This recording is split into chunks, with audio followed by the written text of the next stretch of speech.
Emma et Mark ont emménagé dans une maison plus grande, et Emma a découvert quelque chose d'étrange en faisant le ménage. C'était une pièce secrète avec un miroir sans teint, mais elle a alors vu quelque chose dont personne ne veut être témoin. Cette maison est peut-être un peu vieille, mais elle sera très bien pour notre enfant. Si est un beau quartier. Il faut l'arranger et elle sera parfaite. Qu'en penses-tu, Mark ? A demandé Emma à son mari tandis que l'agent immobilier leur sourit. Oui, je pense aussi. Si est une bonne affaire. Nous allons la prendre, a dit Mark. Il n'était pas particulièrement enthousiaste, mais au moins Emma ne continuerait pas à insister pour déménager dans un endroit plus grand.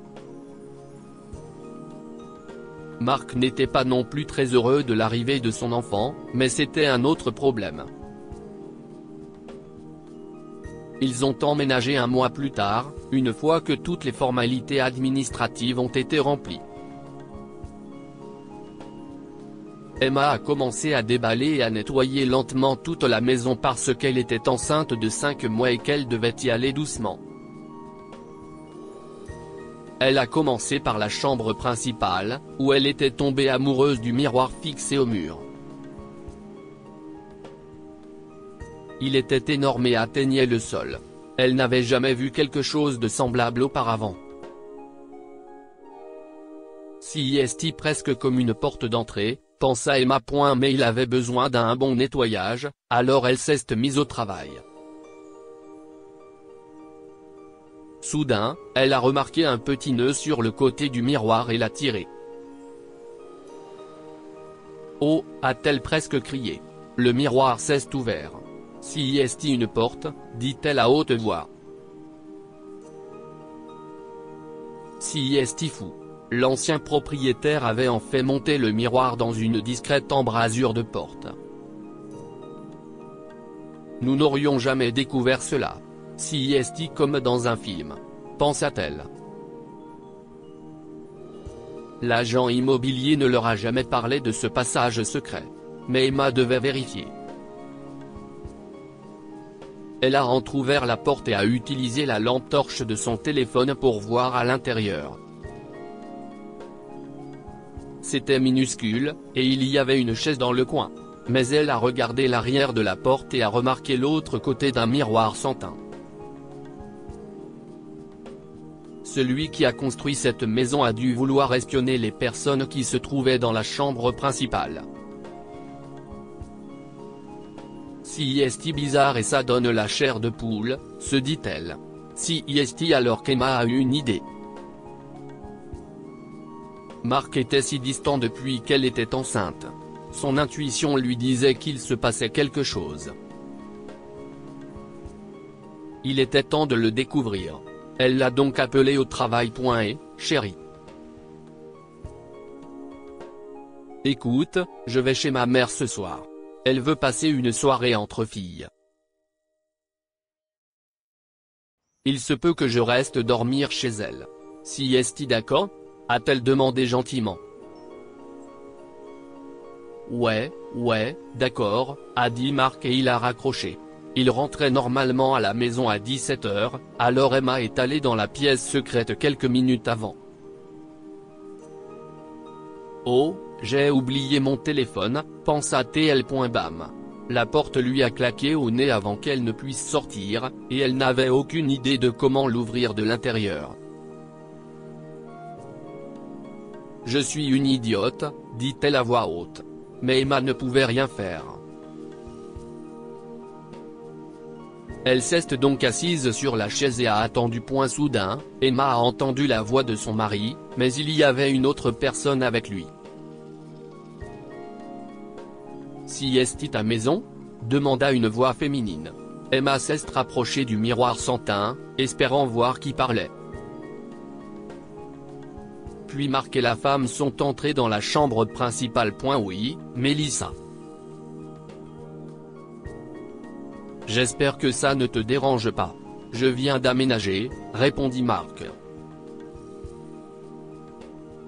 Et tu vis seul dans cette grande maison ? Demanda la femme. J'ai toujours rêvé d'avoir une grande maison et de fonder une famille. Mais je n'ai pas encore trouvé l'amour de ma vie. Ça pourrait être toi, tu sais, ajouta Marc en se rapprochant de la femme. Elle lui a souri tandis que le cœur d'Emma s'est brisé en 1000 morceaux. Ils ont commencé à s'embrasser et ont déplacé les choses vers le lit. Il me trompe sur notre lit, pense Emma. Je n'arrive pas à y croire. Elle a fermé les yeux et a essayé de ne pas entendre ce qui se passait. Plus tard, Marc s'est levé et a quitté la chambre. Mélissa est restée au lit, naviguant sur son téléphone. Emma a alors entendu la voix de Marc dire « Écoute, bébé. Je vais nous chercher une pizza. Les livraisons prennent trop de temps à cette heure de la nuit. Si est-il mieux d'aller la chercher. Je reviens tout de suite. » Et malgré ce qu'elle ressentait, Emma savait qu'elle devait appeler Mélissa, sinon elle resterait coincée dans la chambre pour toujours. Elle se mit donc à crier « Mélissa! Mélissa! Mélissa !» Mélissa s'est retournée en essayant de comprendre d'où venait la voix, effrayée. « Qui est là? Où êtes-vous » a-t-elle crié en retour. Mélissa, je m'appelle Emma. Je suis la femme de Marc. S'il te plaît, je suis coincée derrière le miroir. Peux-tu m'aider? Il y a un nœud sur le côté, le miroir est une porte. S'il te plaît, aide-moi, expliqua Emma. Mélissa s'est précipitée vers le miroir et l'a ouvert. Emma est sortie et a regardé Mélissa les larmes aux yeux. « Tu es vraiment sa femme ?» a demandé Mélissa, encore sous le choc. « Il t'a enfermée là-dedans ? Je suis sa femme. » « Mais non, il ne m'a pas enfermée. Je me suis enfermée accidentellement, » a dit Emma en expliquant tout. « Je n'arrive pas à croire que cet abruti est marié. Il m'a même berné pour que je lui donne certains de mes clients. » La paperasse est déjà faite, a répondu Mélissa. Je suppose que tu es sa collègue de travail ? Écoute, j'ai une idée si tu es prête à m'aider, commença Emma. Mélissa a tout de suite accepté, car Marc l'avait berné. Emma voulait divorcer de son mari, mais Marc aurait refusé parce que son père était riche. Il voulait l'argent de sa famille. Mais Mélissa était la clé pour faire signer ses papiers. « As-tu encore d'autres clients qu'il veut ?» lui demanda Emma. Oui. Il y en a un qu'il veut depuis un moment, mais j'ai toujours dit non, a révélé Mélissa. Ok, tu peux faire comme si tout allait bien pour l'instant. Ensuite, je vais bientôt te donner mes papiers de divorce. Tu veux bien lui faire signer ? A demandé Emma. Bien sûr, je peux. Je ferai tout pour me racheter auprès de toi. Je déteste les tricheurs, et il s'est avéré en être un. Et tu es enceinte, en plus, ajouta Mélissa avec colère. Un mois plus tard, Emma et Marc dînaient à la maison comme si rien ne s'était passé. Pendant ce temps, Emma savait déjà que Mélissa avait réussi à le piéger. Mais il était temps de le révéler. Il s'est passé quelque chose d'important au travail aujourd'hui, chérie ? Emma a demandé timidement et a souri. Non, rien.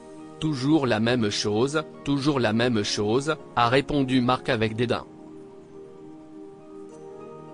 Si est-il bien ça ? A dit Mélissa en ouvrant la porte arrière de la cuisine et en entrant. Le visage de Marc pâlit. Quoi ?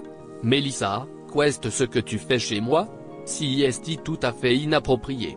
Je vais te dénoncer au service des ressources humaines. Emma, voici ma collègue, a dit Marc en cherchant ses mots devant l'apparition soudaine de Mélissa. En fait, Marc, J'ai invité Mélissa à venir. Elle a des documents à me remettre. Des documents que tu as signés aujourd'hui, en fait, expliqua Emma. Mélissa fouilla dans son sac à main et lui donna les papiers. Qu'est-ce ce que tu fais? Qu'est-ce ce que tu fais? Qu'est-ce ce qui se passe? A crié Marc, confus et agité. Qu'est-ce ce que je fais? Je demande le divorce. Tu viens de les signer aujourd'hui. Si est-il pas génial? Ah, et avant que tu ne te fasses des idées, n'essaie pas de te battre. Parce que nous avons un contrat de mariage à toute épreuve et que tu ne peux pas te payer un avocat avec ton salaire, a révélé Emma. Maintenant, sors tes affaires. Ce n'est plus ta maison, ajoute Mélissa. Les deux femmes se sont souri. Marc n'a pas pu lutter et a été contraint de partir. Emma et Mélissa ont ensuite noué une grande amitié. Elle était aux côtés d'Emma lorsque son bébé naît. Voici Adeline. Mélissa. Adi, dis bonjour à ta tante, dit Emma en regardant son amie tandis que Mélissa rayonne. Que pouvons-nous apprendre de cette histoire? Le destin est une chose mystérieuse. Emma n'aurait peut-être jamais découvert la liaison de son mari si cette pièce secrète n'avait pas existé. Parfois, l'autre femme est aussi une victime. Mélissa ne savait pas que Marc était marié, mais elle a tout fait pour arranger les choses lorsqu'elle l'a découvert. Partagez cette histoire avec vos amis. Elle pourrait égayer leur journée et les inspirer. Lire aussi, ma fille m'a appelé pour me parler d'une femme qui criait dans ma chambre, je me suis précipité à la maison, mais je ne m'attendais pas à voir ça. Cette histoire est inspirée de la vie quotidienne de nos lecteurs et rédigée par un écrivain professionnel. Toute ressemblance avec de véritables noms ou lieux est une pure coïncidence. Toutes les images sont utilisées uniquement à des fins d'illustration. Partagez votre histoire avec nous. Elle changera peut-être la vie de quelqu'un. Si vous souhaitez partager votre histoire, envoyez-nous un mail à info@amomama.com.